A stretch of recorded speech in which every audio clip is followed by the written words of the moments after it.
এক কবি নিজেকে আক্ষেপ করে বলছিল, বিষ্ণু হাফিজ বতো গোয়ম কে গুল তাজা নমি মানদ আগর মানদ শবে মানদ শবে দিগর নমি মানদ गुलज गुलशाद जुदा गश्ता तरु ताजा नमी मानद अगर मानद शबे दीगर नमी मानद हमेशा इज्जत मेहमा बाइक खाना नमी मानद अगर मानद शबे दीगर नमी मानद। की सुंदर करे बोलेছেন कवि, चिंता करुन।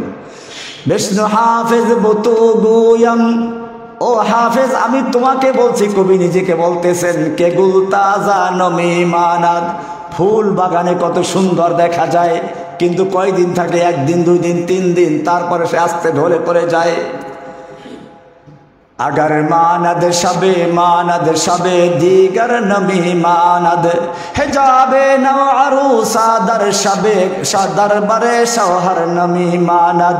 একজন নতুন বধূ যখন ঘরে আসে কি সুন্দর ঘুমটা দিয়ে থাকে, মাথা তো দূরের কথা, চেহারাও দেখা যায় না। এরপরে আস্তে আস্তে পুরান হয়, শেষ পর্যন্ত চেহারা তো দূরের কথা, মাথাটাও খুলে যায়।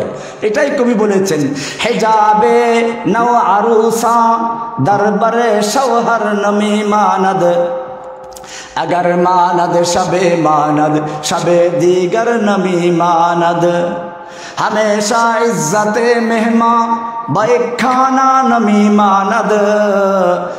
একজন মেহমান যখন প্রথম কারো বাড়িতে যায়, প্রথম দিন কি খাবেন? পোলাও খাবেন, মুরগি খাবেন, সব তৈরি আছে। এরপরে মেহমান আস্তে আস্তে পুরাতন হয়, খাবারের মানও কমে, শেষ পর্যন্ত ভর্তা ডাল খাও, আর মনে ভাবে যাইবে কবে। কবি সেটাই বলেছেন, হামেশা ইজ্জতে মেহমা বায়ে খানা নমি মানদ अगर मानद शबे दीगर नमी मानद। তো বলছিলাম মানুষের মধ্যে মাটি আছে।